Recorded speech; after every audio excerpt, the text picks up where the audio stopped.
디모데는 평생을 독신으로 살았죠. 근데 지금 아들 얘기를 하고 있습니다. 이 아들 얘기를 디모데전서 1장에서 하고 있어요. 믿음 안에서 나의 참 아들 된 디모데에게 이렇게 말하고, 그리고 오늘 또 2절에 있는 말씀을 보면 사랑하는 아들 디모데에게 편지한다. 이렇게. 네. 아니, 결혼도 안 한 사람이 무슨 아들이 있나 이렇게 생각할지 모르지만은, 이 믿음으로 얻은 아들 디모데.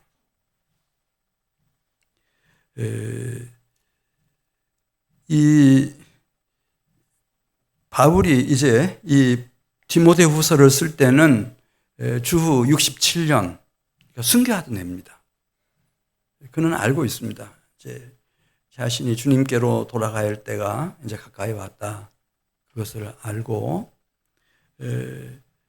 그 사람이라면 누구든지 그것도 편안하게 자연사를 하는 것도 아니고 이제 칼에 맞아서 목이 달아나고 그래서 맞이하는 죽음, 순교였을 테니까.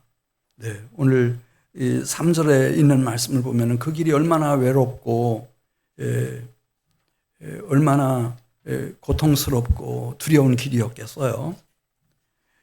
그 죽음 앞에서 누구든지 다 돌아보는 겁니다. 그 죽음 앞에서는 다 돌아보는 겁니다. 그때 이제 생각하는 것이 열매입니다. 내가 이 세상에 왔구나. 한 생애를 살고 떠나가는구나. 내가 이 세상에 와서 맺힌 열매가 뭐냐. 이 열매를 생각하는 겁니다. 그러다가 이제 이 바울은 디모데를 생각하는 겁니다. 디모데. 물론 내가 낳지는 않았지만은 그러나 믿음으로 얻은 나의 참아들, 나의 사랑하는 아들.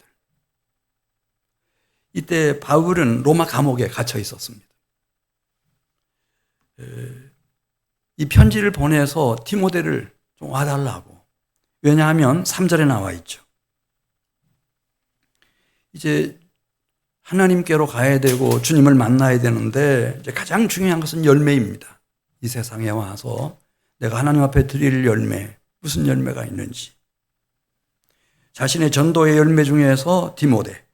자, 여기 3절. 내가 밤낮 간구하는 가운데 쉬지 않고 청결한 양심으로 조상적부터 섬겨온 하나님께 감사하고.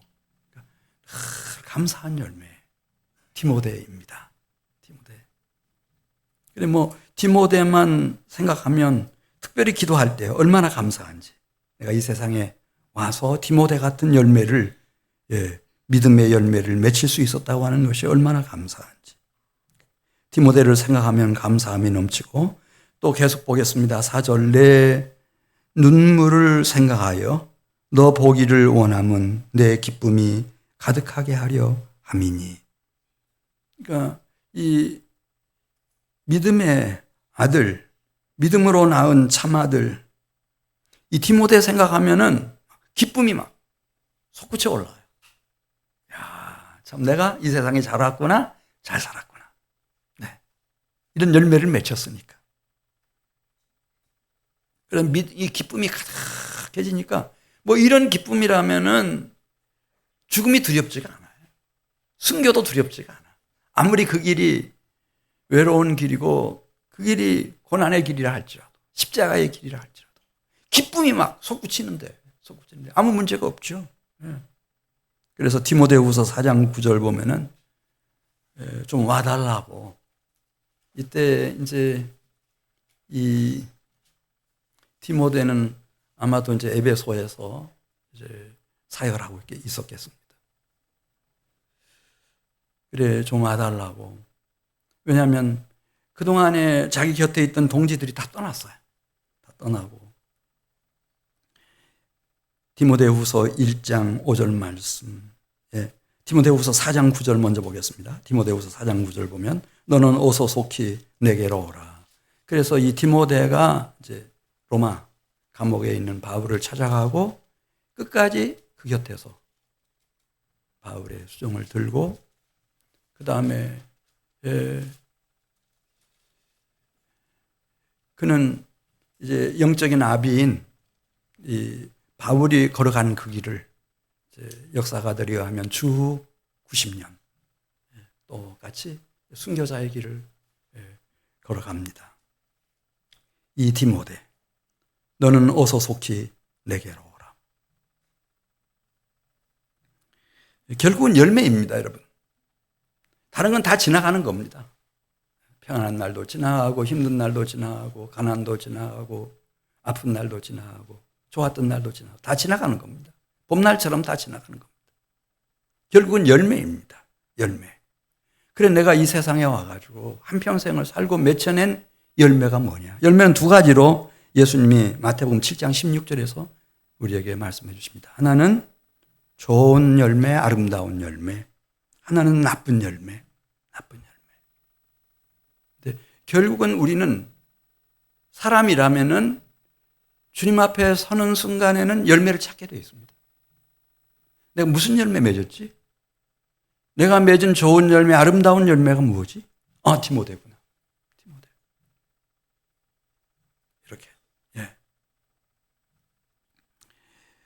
이렇게. 그러면은, 자, 이 디모데에게는, 그 안에 도대체 뭐가 있길래, 이토록 바울은 디모데를 그렇게 아름다운 열매, 그렇게 사랑스러운 열매, 참된 열매로 여겼을까? 누가복음 17장 5절에 있는 말씀을 보면은 그에게는 믿음이 있었습니다. 믿음. 많은 사람들은 생각하기를 나 믿음이 있다. 내 믿음이 크다. 내가 대단하다. 그렇게 생각해요. 그래서 예수님이 누가복음 17장 5절에 사도들에게 말씀하세요. 사도들이 예수님한테 이렇게 부탁했거든요. 주님, 우리에게 믿음을 더해 주십시오. 언뜻 보면 참 괜찮은 부탁이에요. 믿음을 달라고 했으니까. 근데 믿음을 더해 주십시오. 지금도 믿음이 참 이렇게 있지만은 믿음을 더해 주십시오. 그랬더니 뜻밖에도 예수님께서 그 사도된 제자들에게 말씀합니다. 너희에게 겨자씨 하나일 만한 믿음, 겨자씨 하나일 만한 믿음, 그 믿음만 있어도 이 뽕나무더러 뿌리가 뽑혀서 바다에 던지우라 하면 그대로 이루어질 거다. 그러면서 누가복음 18장 8절 말씀, 그러나 인자가 올 때 세상에서 무엇을 보겠느냐 그랬죠? 믿음을 보겠느냐 이거예요. 믿음을. 그러니까 허황된, 이 거짓된 세상에서 나 믿음 대단하다. 그런 허황된 믿음 말고 지금 말씀하고 있는 것은 살아있는 믿음, 참된 믿음, 거짓 없는 믿음, 거짓 없는 믿음. 이거 얘기하는 거예요. 자, 디모데후서 1장 5절에 나오죠. 이 디모데 속에 있는 믿음은 무슨 믿음이라고 그랬죠? 이는 내 속에 무슨 믿음이 있음을 생각함이니라 그랬죠? 거짓 없는 믿음이었어요. 거짓 없는 믿음. 한결같은. 참되고 거짓 없는 믿음. 이게 딱 들어온 거예요. 누구 눈에? 바울의 눈에 딱 들어온 거예요. 이게 보배지요. 이런 보석이 없죠. 그러니까 내 사랑하는 아들, 믿음으로 낳은 나의 참아들, 디모데.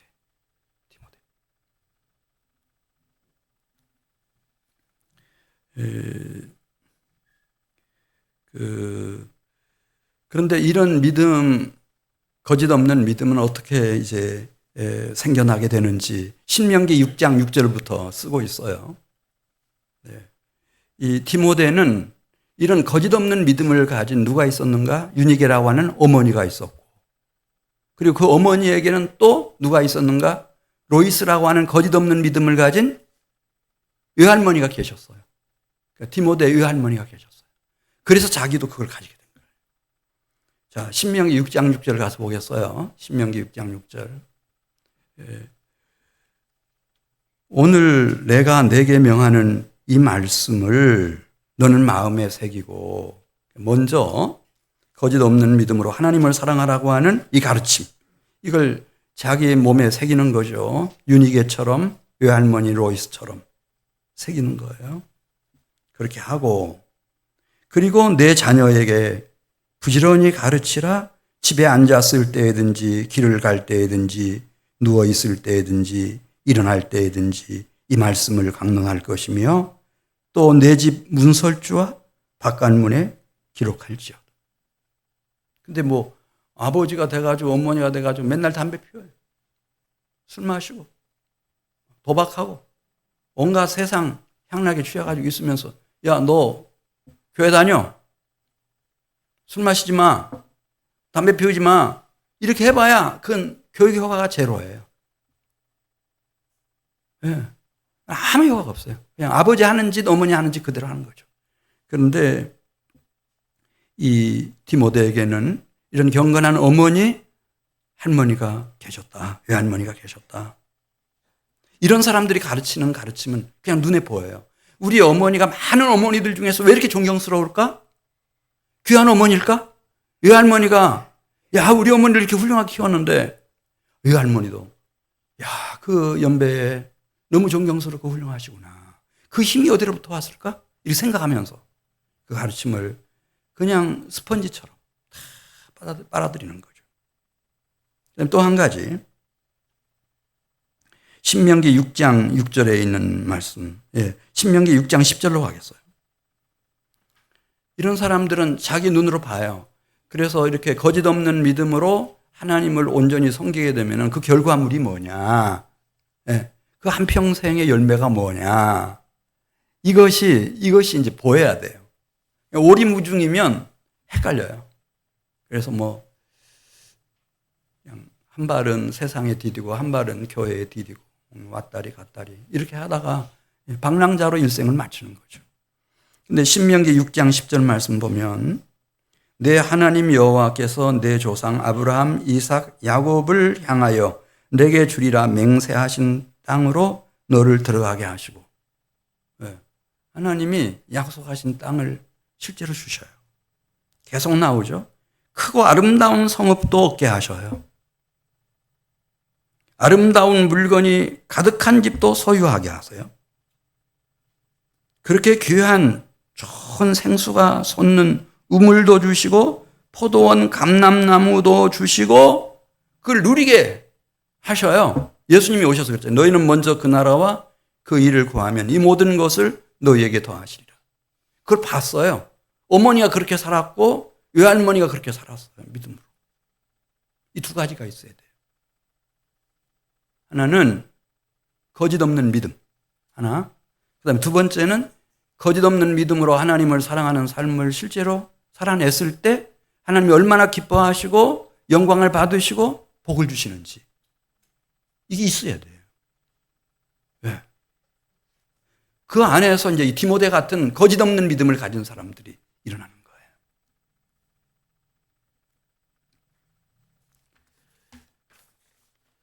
자, 우리 디모데 후서 1장 5절, 거기 잘 나와 있죠. 어떻게 거짓 없는 믿음이 가능했을까? 그냥 뭐, 이렇게 호황되게 막 사람들 앞에 믿음 좋은 것처럼 그렇게 하는 게 아니고, 그게 아니고, 정말 어떻게 이렇게 참되고 거짓 없는 믿음이 가능했을까? 1장 5절 같이 읽습니다. 이는 내 속에 거짓 없는 믿음이 있음을 생각함이라. 이 믿음은 먼저 있었다는 거예요. 어디에 있었는가? 내 외조모 로이스와 그리고 내 어머니 유니게 속에 있더니 지금은 내 속에 있는 줄을 확신하노라. 할렐루야. 네. 이런 성도들, 참되고 거짓 없는 믿음을 가진 이 성도들이 이제 그 임신을 해서 아이를 출산합니다. 자식을 낳아요. 이때 그 하나님 앞에서 누리는 이 사람 난 기쁨. 그걸 아마 성령께서 알게 하시는 것 같아요. 아, 내가 우리 친정어머니를 통해서 태어난 것처럼, 윤희계는 아들을 낳으면서 이 아이가 거짓 없는 참된 믿음을 가진 영혼이 되겠구나. 이걸 느끼는 것 같아요. 세상에 이런 사람 난 기쁨으로 말미암아 그 고통을 다시 기억하지 아니한다. 그러니까 하나님 앞에서 이런 사람을 난 기쁨, 이게 그냥 본능적으로 느껴져요. 본능적으로. 야, 내가 아이를 낳았구나. 내가 자식을 낳았구나. 이거 대단한 것이구나. 이렇게 그냥 느끼는 거죠. 예수님이 마가복음 8장 36절에서 말씀했잖아요. 이 세상 사람들은 돈이 귀하고 명예가 귀하고 뭐 내가 한 나라를 세웠다든지 제국을 세웠다든지 최고 권력자가 됐다든지 황제가 됐다든지 그런 경쟁한 줄 알지만은 예수님 말씀하셨어요. 온 천하, 우주 끝까지 온 천하보다 더 귀한 게 있단다. 이게 뭐라고 그랬죠? 우리 하나님이 우리 부부에게 우리 자녀에게 자식을 주셨어요. 그 자식이 아직 어릴지라도 그 자식이 가지고 있는 목숨, 생명의 이 가치는 온 우주보다 더 크다는 거예요. 이게 뭔 말이에요? 이게 이해가 안 되죠. 이해가 안 돼요. 그래서 제가 창세기를 이번 주간에 다시 계속 읽고 묵상하면서 이게 도대체 무슨 뜻이지? 왜냐하면 이렇게 가르치는 데가 없으니까요. 네. 어린 생명의 목숨 하나가 어떻게 온 우주보다 더 소중한 거예요. 그래서 제가 다시 읽었죠. 그때 이 말이 맞네요. 근데 내가 선입관 때문에 이 말씀들을 그냥 휙휙 지나갔어요. 다 안다고 생각하고. 근데 마태복음 1장, 창세기 1장 1절에 보면 하나님이 태초에 천지를 창조하시니라. 그 천지가 우주예요. 우주 끝까지 생각하시면 돼요. 지구 포함해서 우주 끝까지.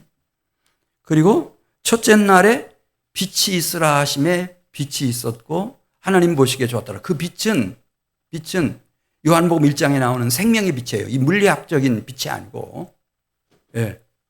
하나님 나라는 진리의 나라이기 때문에 진리의 빛을 말하는 거예요. 참빛 이렇게 나오죠. 요한복음 1장에. 그 빛을 창조하셨어요. 둘째 날에 궁창을 만드세요. 하늘 궁창을 만드셔서, 예.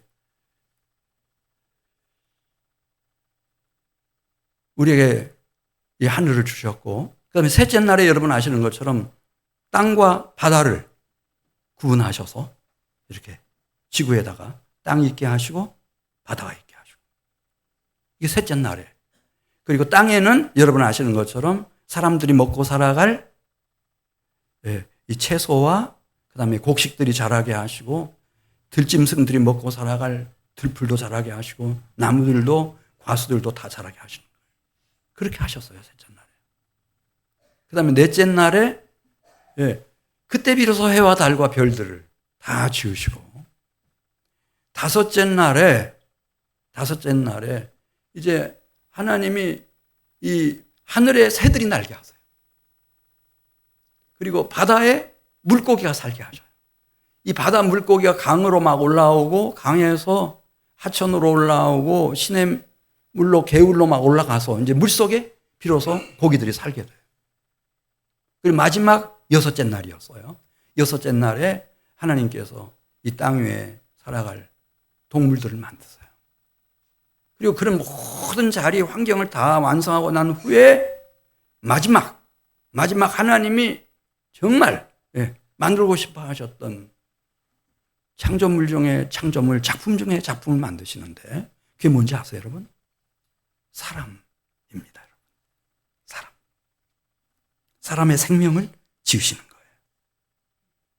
그리고 말씀하세요. 단 한 번도 하셨지 않았던 말씀. 하나님이 보시기에 좋았더라가 아니고 하나님이 보시기에 심히 좋았더라. 이게 이제 히브리어법의 최상급이에요.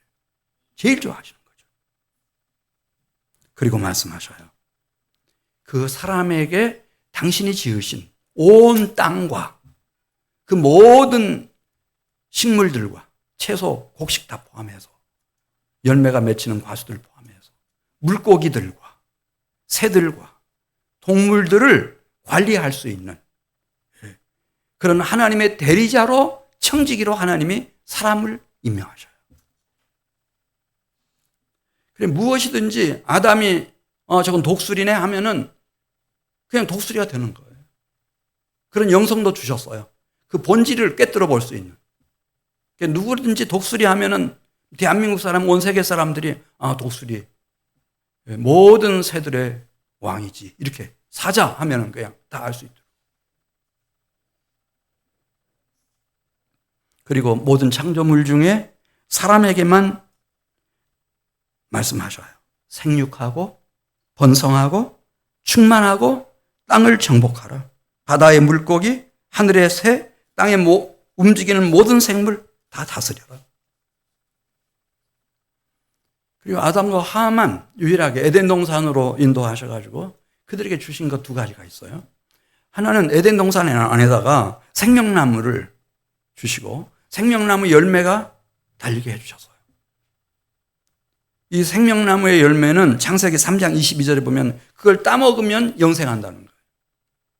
여러분, 태양이, 달이, 이 세상에 있는 모든 천체들이, 우주세계가 영원합니까? 천문학자들이 다 얘기합니다. 영원하지 않답니다. 이게 어느 순간에는 다 소멸된다는 거예요. 지구도 마찬가지. 근데 오직 하나님의 형상대로 지음받은 사람에게는 생명나무 열매를 준비하셔서 그때 하나님의 의중을 우리에게 나타내 보이셨습니다. 영생. 영생하는 존재로. 전 우주 공간에서 오직 사람에게만 영생하는 존재로 만드시고. 그 다음에 하나님의 나라가 진리의 나라거든요. 그래 에덴 동산에 선악을 알게 하는 나무를 두시고 그 열매가 맺게 해주셨어요. 그리고 말씀하세요. 그거 따먹지 말아라. 왜냐하면 그걸 따먹으면은 그걸 먹는 순간에 자기가 모든 가치 판단의 기준이 돼요. 이것은 옳다, 이것은 그르다. 이것은 선하다, 이건 악하다. 이 가치 판단의 기준이 자기 속으로 쑥 들어와 버려요. 근데 하나님은 그렇게 사람을 만들지 않으셨어요. 하나님은 하나님의 나라, 그 진리의 나라를 위해서 선악과를 따먹는 것이 아니라 창조주이신 유일하시고 영존하시는 하나님께 묻도록 만들어 놨어요. 그 하나님께서 무엇이 선이고 무엇이 악인지, 무엇이 옳고 무엇이 그른 것인지, 무엇이 하나님의 뜻인지, 무엇이 계시의 지혜며 진리인지를 하나님께로부터 직접 배워서 그 하나님 나라의 영원한 진리를 공유할 수 있는 사람들로 우리를 만들어 놓으신 거예요. 인간에게만.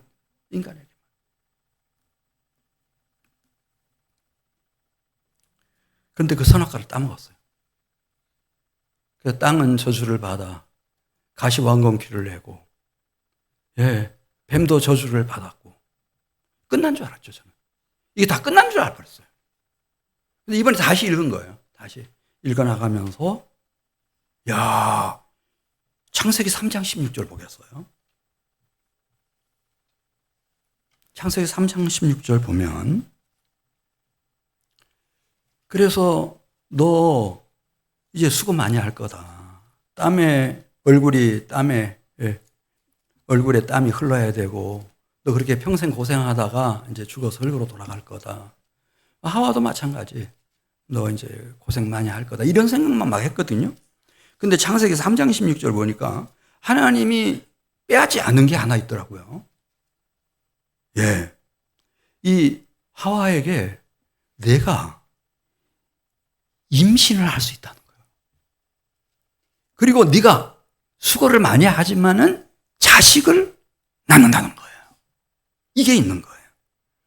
그래서 너가 낳은 자식의 자식 중에 여자의 후손이 태어나겠는데 이 여자의 후손이 저주받은, 그리고 너를 미혹해서 선악과를 따먹게 한 사탄 마귀의 머리를 상하게 한다고 이렇게 점잖게 우리 성경에 번역했지만은 영어 성경에 정확하게 번역했어요. 크러쉬! 밟아서 이겨버리고 뭉개버린다는 거네. 머리통을. 멀건 물처럼 그렇게 만들어버린다는 거예요. 그런 여자의 후손이 온다고 그렇게 말씀해 주셨어요. 제가 눈이 확 여지는 것 같았어요.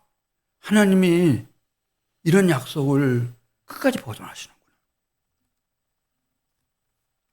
아담이 하와와 동침했더니 가인이 태어났어요. 또 아벨이 태어났는데 야, 그 하나님의 아벨을 그렇게 기뻐하시는 거예요. 그리고 아벨, 그 인격과 아벨의 삶과 아벨이 하나님께 드리는 예배와 그 번제를 다 받으셔. 다 받으셔. 시기 질투를 느낀 가인이 쳐 죽이지만은 그걸로 이제 죽어서 끝났구나. 아벨 죽어서 끝났구나. 큰일 났다. 이렇게 생각했는데 그게 아니고 또 아담이 하와와 동침하니까 또 아이가 하나 태어나는데 그 아이의 이름이 셋. 한번 해보세요. 셋. 세 번째니까 셋. 네. 셋이 태어났어. 근데 그 아이를 낳는 순간에 성령의 감동으로 그런 느낌을 받아요. 하나님이 아벨을 쳐 죽인 가인 대신에 다른 씨를 내게 주시는구나. 다른 씨라네요. 다른 씨. 그러더니 이 셋이 또 아들을 낳았어요. 에노스가 태어났어요. 교회도 없어요. 목사님도 없어요. 근데 그냥 스스로 자원해서 이들이 여호와 하나님을 찾아요. 하나님 앞에 기도하고 하나님을 찬양하고 하나님을 예배하고 할렐루야. 자식이 태어남으로써. 그러다가 결정적인 사건은 이 아담의 7대 손 에녹이 태어나게 돼요. 그 후손에서 태어나요. 태어났는데 그가 300년을 하나님과 동행을 해요. 그 신기하지 않아요? 목사님이 계셔야지, 교회가 있어야지. 아무것도 없는데 하나님하고 300년을 동행하다가 하나님이 에녹이 죽음을 보지 않고 하나님이 직접 그 에녹을 사랑하셔서 데려갔다는 거예요. 이게 엄청난, 이제 앞으로 엄청난 하나님의 역사를 이 세계 안에 펼쳐나가실 그런 첫 번째 사건이에요. 우리는 죽음으로 끝난다고 생각하잖아요. 죽어야 끝난다고 생각하잖아요. 죽음을 이기는 생명이 지금 나타난 거예요. 누구예요? 에녹. 에녹을 하나님이 죽음을 보지 않고 데려가셨어요. 이게 굉장한 사건이에요. 어마어마한 사건이에요. 그리고 이 아담의 10대 아담의 9대 손이죠. 노아가 태어났어요. 노아의 아들들이 태어났어요. 하나님이 이 세상에 죄가 너무 관영해서 홍수로 심판하셔요. 그런데 그 홍수 심판 속에서 다 죽지요. 다 죽어. 왕이나 부자나 잘난 사람이나 이쁜 사람 다 죽었어요. 그런데 하나님을 경외했던 노아와 그 가족들이 방주 속에서 살아남아가지고 현생 인류의 조상이 된 거예요. 그리고 노아의 10대 손 중에 아브라함이라고 하는 사람이 일어나더니 하나님을 진짜 섬기네. 100세에 아내 생리 다 끝나고 아이가 태어날 가능성 제로. 하나님 앞에 기도해서 하나님이 이삭이라고 하는 아들을 주셨는데 그 이삭을 모리아 산에서 하나님 앞에 바쳐요. 훗날 하나님이 자기의 장신의 그 독생자를 십자가 제단 위에 바치듯이 바쳤을 때 창세기 22장 17절 보겠어요. 하나님이 놀라운 말씀을 하세요. 창세기 22장 17절. 이야, 우리 가슴을 벅차게 하는 대목이에요. 창세기 22장 17절. 내가 내게 큰 복을 주고 내 씨가 크게 번성하여 하늘의 별과 같고 바닷가의 모래와 같게 하리니 내 씨가 그 대적의 성문을 차지하리라. 내 씨로 말미암아 천하 만민이 복을 받을 것이다. 그러면 됐죠. 이상 더 바랄 게 뭐예요? 그래서 하나님이 어떻게 당신의 구원의 이 전략을 펼쳐나가시는가? 이걸 깨달은 사람들이 있어요. 아버지를, 부모를 떠나 아내와 합하여 한 몸을 이룰지로다. 생육하고 번성하고 충만하고 정복하고 다스리라. 자식이구나. 이렇게 깨달은 사람들이 있었어요. 그 중에 대표적인 사람이 암므람 요게벳이에요. 암므람 요게벳이 살던 시대는 여러분 아시는 것처럼 애굽 땅이었고 반미숙 전사님 안 계시니까 이제 꺼줄 사람도 없죠. 고맙습니다. 이제 파라오가 명령을 내려서 이 사람들은 백년대계를 바라보는 사람들이에요. 왕들은 옛날에 신하고 같아요. 그러니까 히브리인들은 남자아이 태어나면 다 나일강 하수에 던져버리도록 법으로 엄격하게 규정하고 있었어요. 이걸 누구도 어길 수가 없는 거예요. 왕이 직접 내린 명령이기 때문에 우리로 말하면 헌법보다 더 무서운 법이죠. 그런데 이 아므람과 요게벳은 어떻게 했죠? 생명을 걸고 왕의 명령을 어기고 파라오의 명령을 어기고 아이를 양육해내요. 그리고 미리암과 천신만고 끝에 오히려 공주의 아들로 입양을 시켜요. 그 가정이었어요. 그들이 길러낸 모세였어요. 그를 통해서 하나님이 출애굽의 위대한 역사를 이루어내시는 거예요. 누가? 하나님이 우리에게 가정을 이루게 하시고 자녀들을 주셨는데 이 자녀들의 영혼을 그렇게 그 의미를 제대로 알고 제대로 길러낼 수 있는 사람이 되느냐. 그 엘가나 한나라고 하는 부부도 마찬가지였어요. 하나님이 아들 하나를 주시니까 평생을 여호와의 종으로 오직 키우겠습니다. 그렇게 하고 나실인의 서원을 하고 부부가 똑같아요. 온전히 바쳐버렸어요. 그 사무엘을 통해서 300년이 넘는 사사시대를 마지막 끝장내고 다윗 왕에게 기름을 부어서 지도자가 되게 하고 다윗 왕조를 일으키고 이런 지도자가 없죠. 그렇게 쓰임 받은 거예요. 그리고 이사야 선지자를 통해서 하나님 말씀하셔요. 너희 이스라엘 역사, 유다 역사, 다윗 왕조의 역사가 때로 어려움을 당하기는 하겠지만은 그러나 이것만은 놓지 말라는 거예요. 이사야 11장 1절 보겠습니다. 이사야 11장 1절. 이새의 줄기에서 한 싹이 나며 그 뿌리에서 한 가지가 나서 결실할 것이요. 다윗 왕조가 잘려져 나가버렸어요. 밑둥이 다 썩어 없어졌어요. 그렇다 할지라도 절망하지 말라는 거예요. 하나님이 한 싹이 나게 하시고 한 가지가 나게 하셔서 하나님이 자식을 주셔서 역사를 다시 다 회복시켜 가신다는 거죠. 물론 이걸 이 세상의 지도자들은 전혀 이제 세상 끝날까지 몰라요. 그래서 아기 예수가 왔을 때 헤롯은 사람들을 보내가지고 베들레헴과 그 인근에 있는 2살 이하 되는 사내 아이들 다 죽이죠. 다 쳐 죽여버립니다. 또 아달리아라고 하는 남유다의 유일무이한 여성 왕이 있었어요. 그의 어머니는 여러분 아시는 것처럼 이세벨, 아버지는 그 악한 아비였어요. 근데 유다 나라에 이제 왕자의 며느리로 와가지고 결국은 자기 남편뿐만 아니라 아들 아하시아까지 왕으로 세웠거든요. 근데 아하시아가 너무 일찍 갑작스럽게 죽었어요. 그러니까 아달리아가 생각하는 거예요. 이 세상에 와서 최고가 되는 게 뭐예요? 왕이 되는 거죠. 그것도 남유다의 왕이 되면은 북왕국, 이세벨, 아합 얼마나 기뻐하겠어요. 그렇잖아요. 김정은의 딸이 대한민국의 대통령이 됐다. 최고 권력자가 됐다. 그러면은 뭐 이건 말할 것도 없는 거죠. 뭐.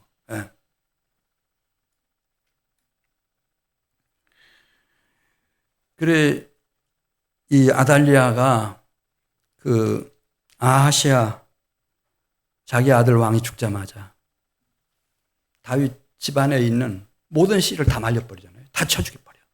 다 쳐죽여버려. 그래야 이제 나라가 통일될 수 있고 이스라엘 나라가 남유다를 지배할 수 있게 될 테니까. 근데 그때 한 부부가 있었어요. 정말 이렇게 하나님의 구원의 전략을 꿰뚫고 있는 부부, 경건한 제사장 여호세바, 여호야다 부부가 있었어요. 이 여호세바가 목숨을 걸죠. 목숨을 걸고 이 아하시아가 이제 막 낳은 이제 얼마 되지 않은 유모의 도움 속에서 지금 보살핌을 받고 있는 한 아이를 숨겨가지고 도둑질하듯이 유모하고 함께 빼내요. 빼내가지고 가장 이 아달리아가 싫어하는 성전 가장 깊은 곳에서 이 아이들을 돌보기 시작하는 거예요. 이 아이를 돌보기 시작해요. 6년, 7년 동안. 그래서 그를 요아스 왕으로 즉위하게 했어요. 이것을 유다 백성들이 얼마나 기뻐하고 하나님이 얼마나 영광을 받으셨는지 여러분 아시는 것처럼 이 여호야다 대제사장을 130세까지 건강하게 살게 하고 그가 이 세상을 뜰 때는 온 백성들이 하나같이 이 여호야다는 실제적인 우리의 왕이다. 아달리아가 왕 노릇했을 때 그가 왕이 아니고 여호야다가 우리의 왕이었다. 우리를 위해서 기도했고 이렇게 특별히 다윗 집안에 이 요아스를 이렇게 잘 7년 동안 숨겨서 키워가지고 왕이 되게 했다. 그래서 왕의 묘실에다가 모시죠. 유다 역사 보면 유다의 시원찮은 왕들은 그 왕의 묘실에 못 가요. 못 들어가요. 그렇게 존경을 받아요. 자, 마태복음 1장 1절부터 있는 말씀 보겠어요. 이 하나님의 전략은 마태복음 1장 1절 말씀 보면 아브라함과 다윗의 자손 예수 그리스도의 계보라. 이제 구세주이신 메시아 그리스도가 오시는 건데 이분이 어떻게 오시는가 뭐 하늘 구름 타고 이렇게 오시는 것이 아니고 아브라함과 다윗의 자손으로 오신다. 이걸 깨달은 사람들. 네. 그래서 마태복음 1장 5절부터 6절까지 있는 말씀을 보면은 예를 들면 이제 여호수아 총사령관의 분부를 받들어서 생명을 걸고 여리고 성에 잠입해 들어갔던 정탐꾼 살몬 얘기가 나와요. 이 살몬이 하나님 앞에 배우자를 위해서 기도하다가 라합을 발견합니다. 야, 이 하나님을 경외하는 생명을 다하기까지 경외하는 여성이로구나. 결혼했고 그 사이에서 누가 태어나나 보아스가 태어납니다. 보아스도 똑같습니다. 결혼을 그냥 돈이 많은가? 얼마나 멋있게 생겼는가? 유능한가? 그런 걸 보고 하는 것이 아니고 정말 참된 믿음으로 거짓 없는 믿음으로 하나님을 사랑하는 그런 배우자감을 찾다 보니 완전히 이제 노총각이 돼버렸습니다. 너무 늦어도 너무 늦었어요. 근데 하나님께서 막 긴급 수송을 하셔야죠. 모압에서 룻이라고 하는 여인을 이 베들레헴으로 막 보내가지고 자기 밭에 와서 이삭을 줍도록 그렇게 만들어서 그 바람에 만났는데 그래서 룻에게서부터 아이를 낳는데 그가 오벳이 되고 이새가 또 태어나고 이새에게서부터 다윗 왕이 태어남으로써 하나님의 놀라운 역사가 이루어지는 겁니다.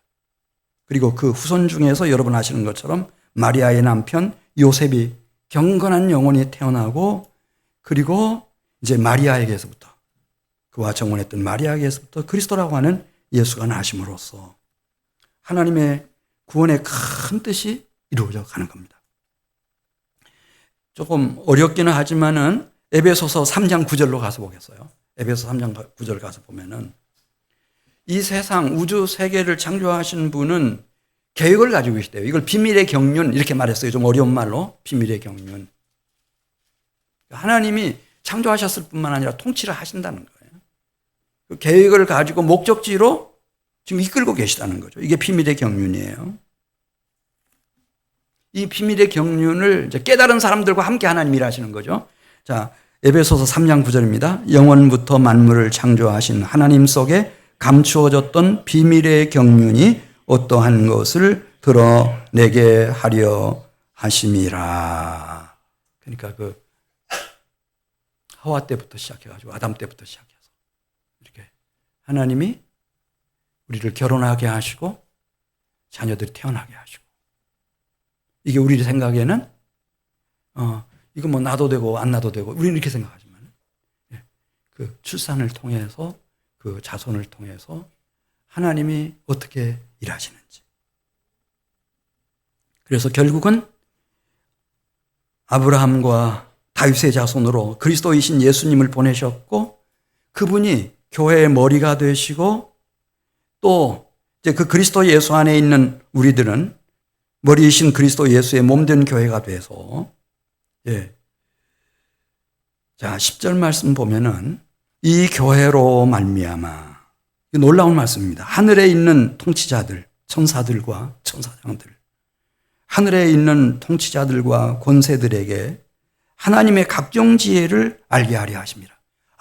하나님이 이렇게 이 세상을 구원하시는 전략, 비밀의 경륜을 수행해 오셨구나. 대단하시다. 대단하시다. 또 11절 보겠습니다. 영원부터 우리 주 그리스도 예수 안에서 예정하신 뜻대로 하신 것이라. 교회는 그의 몸이니 만물 안에서 만물을 충만케 하시는 이의 충만함이니라. 그래서 이분이 오시고 난 이후에 이제 교회가 일어나기 시작했고, 이 교회를 통해서 하나님의 백성들을 일으키시는데요. 자, 그래서 한 가지만 더 말씀드리고 마치겠어요. 예수님은 당신의 모든 가르침과 사역의 초점을 누구에게 맞췄을까? 어른일까요? 아이일까요? 여러분, 누구라고 생각하십니까? 마태복음 18장 2절 보겠어요. 이 사회는 어른입니다. 어른이 투표권이 있잖아요. 아이들은 아직 투표권 없어요. 그런데 마태복음 18장 2절 보면 예수님은 말씀하셨습니다. 이 제자들은 예수님을 만난 지 만 3년이 다 돼가는데 아직까지도 그냥 어려서부터 그 나이가 들도록 30이 넘어가도록 막 20이 넘어가도록 경쟁만 하다 보니 예수님을 따르면서도 그 생각밖에 없는 거예요. 누가 더 경쟁력이 있냐? 그리스도 예수의 나라가 임하면 누가 제1인자가 되고 2인자가 되고 이렇게 될 거냐? 그 서열이 어떻게 되냐? 이 생각만 확 하고 있어요. 근데 하나님 나라는 그런 게 아니잖아요. 그래서 예수님이 한 아이를 불러요. 자기 앞에 세워놓고 마태복음 18장 2절 좀 잘 보셔야 돼요, 여러분. 어떤 분들이 이 세상의 연장이 하나님 나라라고 그렇게 생각하는데 그렇지 않아요. 완전히 달라요.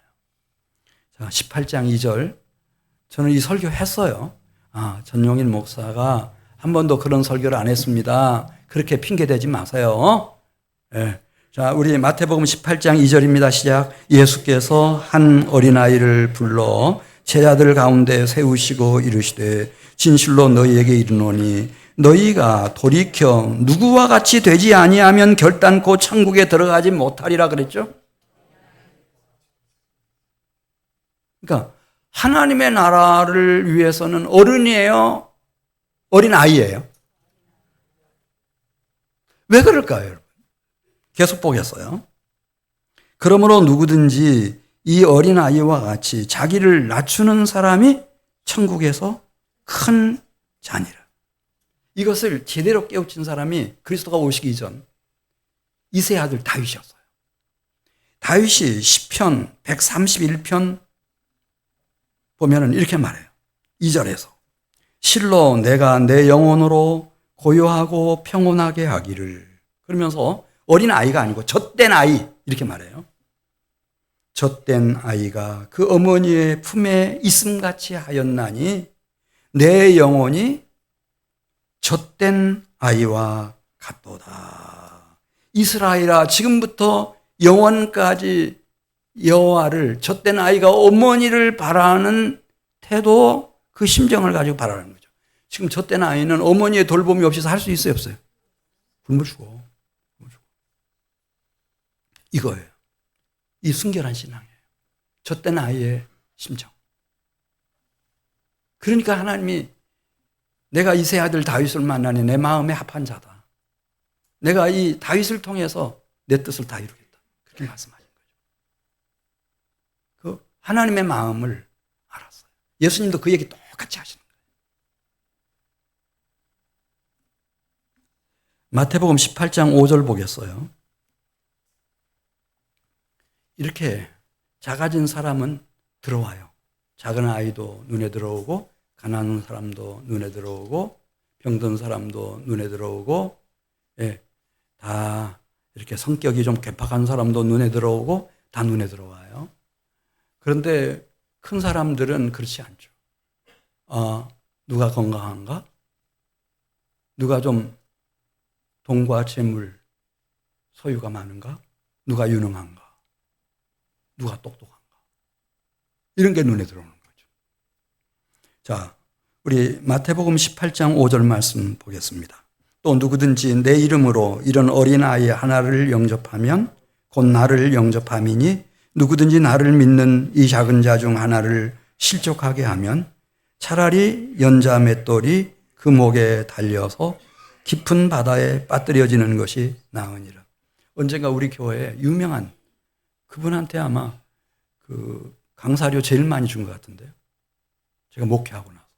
그렇게 유명한 찬양 가수 오셨는데, 그 뭐라고 하는지 아세요? 여러분, 전도할 생각하지 마세요. 실적이나 시키지 마세요. 그렇게 했어요. 저 뜨끔했어요. 야, 저 사람 뭐 하네. 진짜 공감되는 얘기. 지금 예수님도 똑같은 얘기 하는 거예요. 큰 사람들은 실족시킨다는 거예요. 그래 놓고 실족시켰는지도 몰라요. 나 때문에 실족당한 사람이 누군지를 모르죠. 생각이 안 나. 어둠 속에 있기 때문에. 마태복음 18장 7절입니다. 18장 7절. 실족하게 하는 일이 있음으로 말미암아 세상에 화가 있도다. 실족하게 하는 일이 없을 수는 없으나 실족하게 하는 그 사람에게는 무엇이 있도다 그랬죠? 네. 실족당하면 관계 상관없어요. 어머니와 딸이냐, 아버지와 아들이냐, 그 상관없어요. 네. 무서워요.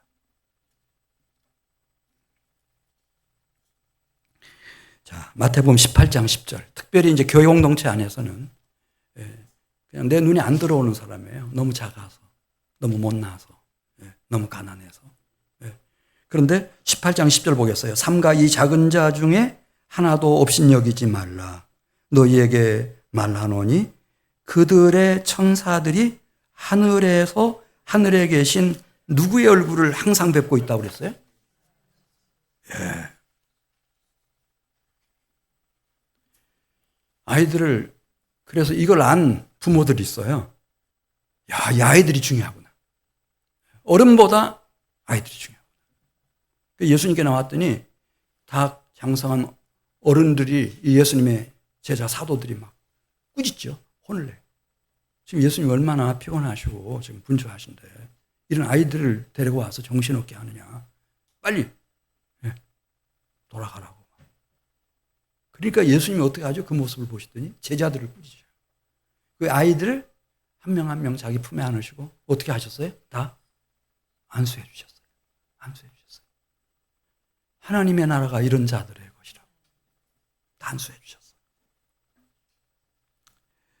에베소서 6장 4절. 아비들아 너희 자녀를 노엽게 하지 말고 오직 주의 교훈과 훈계로 양육하라. 내 아들, 딸, 내 자식이라고 막 소리치고 막 억압하고 상처 주고 그러면 안 됩니다. 네. 이들에게는 내가 영적인 부모로서 주의 교양과 훈계로 사랑으로 양육할 권리와 책임밖에 없습니다. 다른 건 없습니다. 마땅히 행할 길을 아이에게 가르치라. 그리하면 늙어도 그것을 떠나지 아니하리라. 네, 이렇게 키우는 자식은 시편 127편 3절. 그러니까 뭐 예를 들어서 이제 그 모르드게라고 하는 사람이 있었잖아요. 자기 작은 아버지, 작은 어머니가 일찍 돌아가셨어. 가지고 이제 막 태어난 지 얼마 안 되는 여자아이 에스더라고 하는 아이를 길렀어요. 친딸처럼 키웠어요. 고생 많이 했죠. 근데 이 모르드게가 하만에게 밑보여가지고 죽임당하게 됐어요. 하만이 유다인이라는 걸 알고 유다인들 전체를 12월 13일 날 다 죽이겠다는 거예요. 다 법으로 통과시켜놨어요. 조서가 막 페르시아 제국 내에 다 나붙었어요. 누가 살려내죠? 에스더가. 왕후였던 에스더가. 왕후가 된 에스더가. 자기 모르드게 사촌, 오빠죠. 살려내고 유다인도 다 살려내고. 이 세상은 항상 정확해요. give and take. 신문대로 다 거두는 거예요. 그래서 이 원리를 알고 우리가 이제 부부 관계뿐만 아니라 특별히 오늘 어린이 주일인데 자녀 관계를 잘하고 이 자손들을 잘 키우면 그런 가정은 얼마나 축복된지 시편 127편 3절 가서 보겠어요. 시편 127편 3절. 거짓 없는 믿음으로 하나님을 사랑하는 그런 자녀들로 키우게 되면 시편 127편 3절입니다. 보라, 자식들은 여호와의 기업이요. 이 땅에 있는 모든 기업체 많잖아요. 그 영광스러운 하나님 나라의 기업이 될 거예요. 한 사람 한 사람이 결혼도 하게 되고 가정도 이루고 자녀들과 자손들도 다 일으킬 거니까 여호와의 기업이요 태의 열매는 그의 상급이로다. 하나님이 어머니가 되고 아버지가 된 부모가 되는 우리에게 주시는 하나님이 주시는 최고의 상급이 될 거예요. 할렐루야.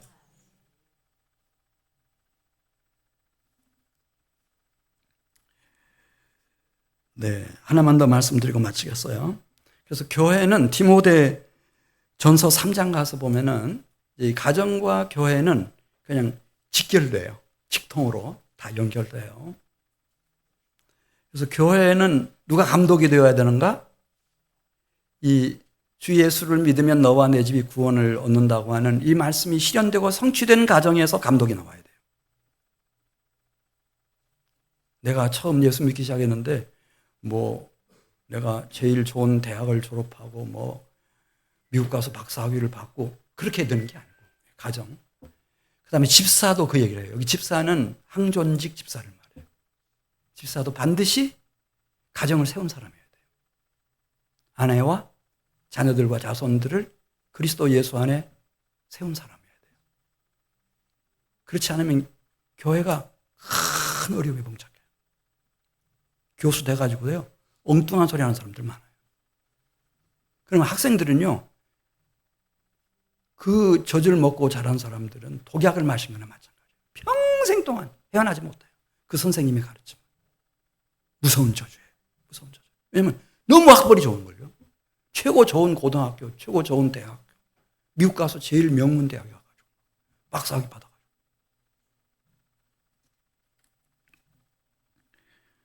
이 교회는요, 보겠어요? 이 가정에서 다 나와야 돼요. 일꾼들이. 예루살렘 교회 하면 여러분 예루살렘 교회가 어디서 시작된지 아세요? 마리아의 집에서 시작됐어요. 마리아의 아들이 누구죠, 여러분? 마가복음을 쓴 마가 요한이에요. 그 마리아의 오라비가 누군지 아세요? 예루살렘 교회에 그렇게 큰 헌금을 해서 사도들의 사역을 막 적극 구원해서 크게 부흥시켰던 누구? 그리고 훗날 안디옥 교회를 그렇게 부흥시켰던 누구? 바나바. 다 한 가족이에요. 여기서 다 나오는 거예요. 예루살렘 교회가. 유럽이 지금 기독교 문명 때문에 지금 이렇게 앞서가잖아요. 다 선진국이에요. 그런데 그 유럽 제1호 교회가 빌립보 교회예요. 빌립보 교회가 어디서 시작된지 아세요? 루디아 집에서 시작됐어요. 그 가족들이 이렇게 바울과 실라와 주의 종들 섬기고 다 이렇게 하면서 빌립보 교회가 유럽 교회 중에 제1호 교회로서 그렇게 큰 영향력을 끼치고 놀라운 역사를 이룬 거예요. 에베소 교회, 소아시아의 어머니 교회라고 그러죠. 어디서 시작됐어요? 아굴라의 집에서 시작됐어요. 아굴라 집교회예요. 아굴라 집교회. 로마 교회, 아굴라 브리스길라 그 부부, 그 가정에서 시작됐어요. 가정교회예요. 라오디게아 교회, 룸바의 집에서, 이 가정집에서 시작된 거예요. 한 가정이 주동이 돼가지고 그렇게 막 예배도 인도하고 찬양도 인도하고 그렇게 하다 보니 골로새 교회도 여러분 아시죠? 어떻게 시작됐어요? 빌레몬이 하나님 말씀 전하고 사역하고 그의 아내 자매 아비아가 성도들 잘 친 누나처럼 이렇게 이모처럼 섬기고 그리고 그 빌레몬의 아들 아키뽀가 그리스도 예수의 군사도에서 그렇게 충성하고 심지어 그 빌레몬의 종 오네시모까지 다 나오잖아요. 빌레몬서에 보면. 그 한 가정이 확 일으키는 거죠. 확 일으키는 거죠. 1세기, 2세기, 3세기 교회가 다 이렇게 가정에서 일어나는 교회들이에요. 이건 정확했어요. 이제 우리가 침례신학대학 주의를 지키게 될 거예요. 침례신학대학 위해서 많이 기도해 주시기 바라고. 이제 그 안희열 교수님이 이제 우리 예배에 오셔서 귀한 말씀 전해 주시겠는데 그분이 쓴 책이 있어요. 거기 읽어보면 2000년 역사 속에서 교회가 가장 순결한 순간이 있었다. 제1세기 교회, 2세기 교회, 3세기 교회. 근데 그 사람들의 특징이 있다 이거예요. 그 특징이 뭔가? 신학자들의 교회도 아니고 제도권적인 교회도 아니고 말 잘하는 사람들의 그런 단체도 아니고 이 교회는 가정교회였다. 그게 결론입니다. 가정교회. 언제 시간 나시면 제가 다 말씀드릴 수 없어서 요한계시록 12장 1절부터 한번 쭉 읽어보십시오. 하늘에서 땅에서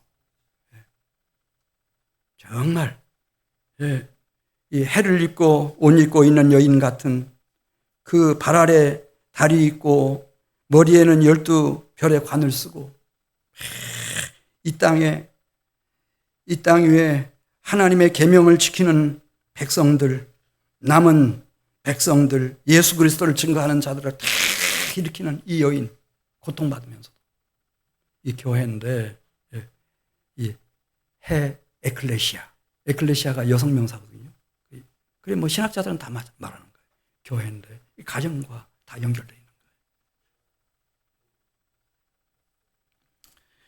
하나님은 이 구원받은 믿음의 가정, 그들로 이루어진 교회, 그들이 감독이 되고 그들이 집사님이 되고 재직이 되고 그런 교회를 통해서 이 땅에 하나님의 백성들을 세워하고 하나님의 자녀들을 세워하고 그리스도 예수의 신부들을 세워하고 계십니다.